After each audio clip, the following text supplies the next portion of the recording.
dans Gengeti chapitre 4, au verset 9 à 10, dans la version authentique, il est dit, Gengeti était une belle femme, était une belle jeune femme noire initiée, d'une beauté captivante depuis la plante des pieds jusqu'au sommet de sa tête. En elle, il n'y avait point de défaut, il y a point ici. Donc je disais tantôt, c'était à une époque où il y avait un roi renégat, un roi non initié, rebelle, qui déjà pratiquait de la sorcellerie, et il avait un harem. Il avait une harem, il aimait les jeunes femmes, il aimait les femmes, il aimait beaucoup de femmes, c'était un polygame. Donc il a fait arrêter beaucoup de femmes, de même qu'en Europe, le roi de France à un moment donné, il avait les droits de cuissage. Vous voyez, les rois, c'était des polygames, c'était des pervers. Et à l'époque, ce roi-ci avait beaucoup de femmes. Donc, Gengeti, à l'époque, donc qui est Esther, on n'a pas pu, dans la vraie version, la prendre comme une femme, c'est-à-dire comme une coépouse. Parce que déjà, c'était une femme initiée. Elle était initiée dans la combat spirituel, dans la valeur de la femme noire, ainsi de suite. Donc, on vous dit ici que Gengeti était une belle femme, une belle jeune femme, noire initiée, d'une beauté captivante depuis la plante de ses pieds jusqu'au sommet de sa tête. En elle, il n'y avait point de défaut. Elle fut autrefois initiée par son grand cousin Essomba Moumi et par les entités du grand ordre des choses. Et par les entités du grand ordre des choses, dans le verset 10, il est dit, Gengeti apparaissait déjà comme l'aurore. Et le contour de ses hanches pouvait déstabiliser tout non-initié blanc et sans mêlée qui aurait posé les regards sur elle. Il y a point. Donc, dans le verset 16 à 27, il est dit, au même moment, dans la même ville, un veilleur apparut à Gengeti. Donc, on avait pris en otage beaucoup de femmes, beaucoup de jeunes filles, on les a mis, en gros, on les a mis des huiles, on les a mis des parfums, des aromates, on les a rendus, en gros, c'était des esclaves sexuels, je répète, un polygame, celui qui est polygame, celui qui pratique la polygamie, c'est on va dire, c'est quelqu'un qui est possédé. Oui, il est possédé par les satyres, par les bandambo dima mundima bobi. C'est quelqu'un qui a des pulsions sexuelles, qui a des appétits sexuels, il aime ça. Donc, et on vous dit ici, et voici qu'elle fut environnée d'une lumière surnaturelle très intense. Ayant levé les yeux, Gengeti aperçut un très bel homme noir aux cheveux crépus et vêtu d'un lin plus brillant que la clarté du soleil qui allait jusqu'aux pieds. Ses yeux étaient pareils à des flammes ardentes, ses pieds brillaient comme le bronze en fusion.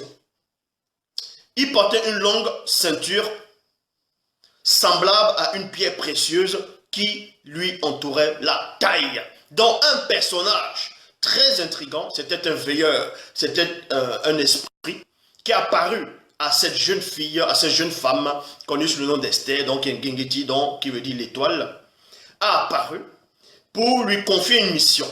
Là, cette histoire s'est bel et bien déroulée dans l'Afrique ancestrale. Ceux qui ont rédigé les Bibles actuelles, qui ont rempli des erreurs, des confusions, des mensonges, vous ont caché cette histoire, mais heureusement, l'Oba, par la permission de sa grâce, par la manifestation de sa volonté, a permis que je sois là, le seul enseignant pour vous délivrer ces messages cachés. Donc, le veilleur lui dit, Ben Gengeti, comme tu le sais, l'image de la femme depuis l'aube est bafouée par Satan, dont le Mundima Bobi, le mauvais esprit, et les siens.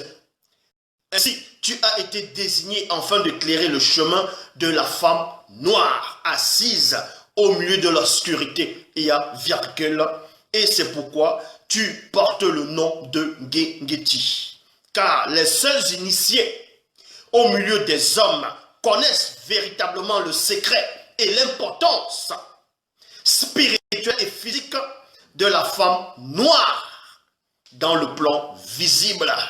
Donc vous voyez, Satan, en tout cas pas les sirènes des eaux, pas les satyres dont on appelle les Ibandambo Dima Bobi, c'est Satan qui est derrière la notion de la polygamie, tout simplement pour casser l'image de la femme noire, pour soumettre la femme noire dans les plaisirs sexuels comme la plupart les terroristes le font, ils vont kidnapper les femmes.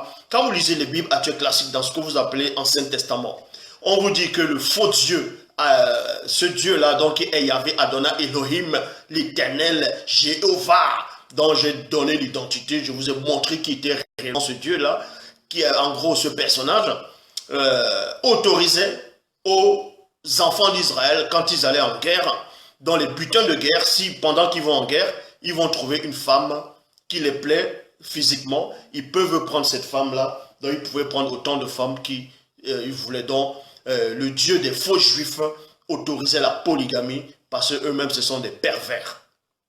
Donc, car les initiés du milieu des hommes connaissent véritablement le secret et l'importance spirituelle et physique de la femme noire dans le plan visible. Point.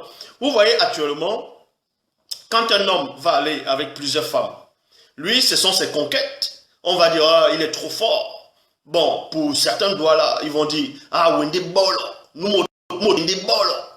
Donc, il est trop fort. Bon, on sait que Bolo, c'est la pirogue, mais ils vont quand même dire, nous, Wendy Bolo. Donc, un homme qui va collectionner des femmes, on va dire, lui, là, il est trop fort, c'est le roi des Corses, c'est un Jobala, ainsi de suite. Mais une femme qui va avoir plusieurs hommes, qui va coucher avec plusieurs hommes en même temps, avec plusieurs hommes, elle va avoir un homme là, ainsi de suite. On va tout simplement dire que c'est une prostituée, c'est une femme légère. Mais quand c'est l'homme, on va dire c'est normal. Pourquoi c'est normal? En quoi est-ce que c'est normal? Donc une femme c'est quoi? Une femme pour vous, c'est une marchandise. Une femme c'est quoi? C'est un objet sexuel? Non. Ici là, on est là pour restaurer cette vérité. Donc Satan, le Mundima Bobé, le mauvais esprit, connaissait lui aussi véritablement le secret et l'importance spirituelle et physique de la femme noire. Il y a virgule. Il s'est donc appliqué à la contaminer pour qu'elle porte aussi sa responsabilité originelle. Non, pour qu'elle perde aussi sa personnalité originelle. Donc, la polygamie est là uniquement pour rabaisser la femme d'abord noire, pour briser l'image de la femme, pour la soumettre totalement. C'est pour soumettre la femme noire. Et beaucoup de femmes sont dans les foyers polygames et ça ne se passe pas bien. Vous voyez, il y a un homme, il va avoir plusieurs femmes, il va avoir 5, 6, 7, 8 en fonction des moyens qu'il peut avoir. Il va maltraiter d'autres, d'autres vont être à l'aise. Il y a une qui va avoir une voiture, tandis que d'autres vont aller vendre au marché, d'autres seront là, elles seront méprisées. Où est l'amour là-dedans? Depuis quand un polygame va vraiment aimer ses femmes comme toutes les autres femmes? Je dis bien un polygame, c'est tout simplement quelqu'un qui est possédé. Je le dis, je répète et je pèse mes mots. Donc, Gengeti dit le veilleur. Ceci est vrai, mais comment puis-je restaurer et éclairer la femme noire? Dans le veilleur a apparu ce personnage intrigant, a apparu à cette jeune femme pour lui dire qu'elle était établie, qu'elle était placée là pour restaurer l'image de la femme noire. Parce qu'en Afrique ancestrale, on mariait facilement les femmes, mais jusqu'à présent, il y a des pays où ils le font. Ils vont forcer les femmes, même en Chine. En Chine, ça se produisait. Même en Inde. Donc ne pensez pas que c'est tout simplement en Afrique. Actuellement, il y a des pays, même toujours, où les femmes, elles n'ont pas le choix. On dit, tu vas en mariage à ce vieux pervers-là. Vous voyez, il y a des vieux, ils sont là. Ils ont des dents, on va dire des dents comme, comme des facochères. Ils sont là, ils sont tous sales, des vieilles personnes. Ils sont sales, ils sont là, ils se lavent presque pas. L'hygiène, ils négligent l'hygiène, l'odeur corporelle, même par rapport à la bouche. Vous voyez, les dents sont mal, les dents sont mal alignées, c'est sale. Ils sont là, ils préfèrent les jeunes filles, les pauvres jeunes filles. Ils vont prendre les filles de 12 ans, ils vont prendre les femmes en mariage, ils vont vous donner la cola, ils vont donner ceci, cela, après ils vont vous demander la dot. Je ferai encore une vidéo sur la dot. Parce que je suis le seul qui ait fait la vidéo sur la dot pour vous montrer le mystère même de la dot. Est-ce que la dot est autorisée ou pas? Ceux qui pratiquent la dot, ce sont des moutons. Donc, il y a des gens qui forcent encore à se marier au pervers. Quelqu'un, vous voyez, il est sale, c'est un arrogant, il ne demande même pas l'avis de la femme. Une femme ne veut pas aller en mariage, on la force, on la fouette, c'est un déshonneur, on la force à aller. Donc, les parents qui envoient les femmes en mariage dans un mariage polygamique, mais vous avez déjà demandé l'avis de votre fille pour savoir si c'est bien ou pas. Vous êtes déjà mis à la place de cette fille. Et là, vous allez voir que la maman de cette fille va dire, mais ma fille, tu veux quoi? C'est comme ça notre tradition. Vu qu'elle-même, la maman, elle va dire, elle aussi, elle est issue d'un mariage polygamique. Non, c'est pas parce que tu as souffert, c'est pas parce que tu as été une coépouse que forcément tu vas aussi mettre ta fille là-dedans. Non, il faut arrêter avec la sorcellerie. La polygamie, c'est de la sorcellerie. Parce qu'un homme ne va pas accepter d'avoir une femme, ne va pas accepter de partager une femme avec plusieurs hommes dans une même maison. Vous voyez, c'est la saleté. Pourquoi donc, si c'est la saleté vis-à-vis de l'homme, ça doit être normal chez la femme? Non. Vous êtes déjà mis à la place d'une femme qui subit la polygamie, ce qu'elle ressent. Non, ça ne vous intéresse pas. Parce que ce qui vous intéresse, c'est votre pulsion sexuelle. Si vous dites que non, vous êtes fort, vous êtes grand. Non, c'est la tradition. C'est comme ça en Afrique. Nous sommes les vrais bantous. Un vrai bantou doit avoir plusieurs femmes. Parce qu'un bantou qui a une seule femme, c'est un célibataire. Mensonge. Qu'est-ce que vous racontez? Le Christ, même dans les Bibles classiques, en tout cas, le vrai Christ que Dieu qui savait, n'a-t-il pas dit, ce que vous ne voulez pas qu'on vous fasse, ne faites pas ça aux autres? Si vous ne voulez pas partager une femme avec plusieurs hommes, mais pourquoi vous voulez qu'une femme puisse vous partager avec plusieurs femmes? Posez-vous la question. Comment vous allez forcer des femmes à se marier aux pervers? Aux gens qui pensent juste, aujourd'hui il est là avec telle femme, demain il va avec l'autre, demain il va avec l'autre. Hein? Lui, il se dit qu'il est puissant, il se dit qu'il est fort. Il est fort dans quoi? Des pervers, des pulsions, des mongols.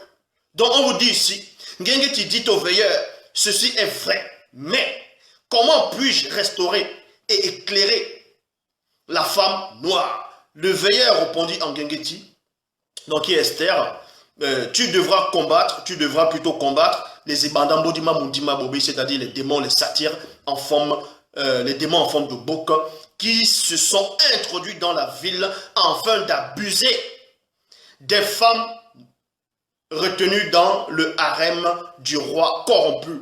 Puis tu prendras spirituellement le pouvoir de la main de ce roi pour devenir la reine des reines dans tout le continent. En étant reine, virgule, tu aboliras la polygamie et le droit de cuissage des nobles sur les femmes du continent à ton époque, à ton époque, à ton époque.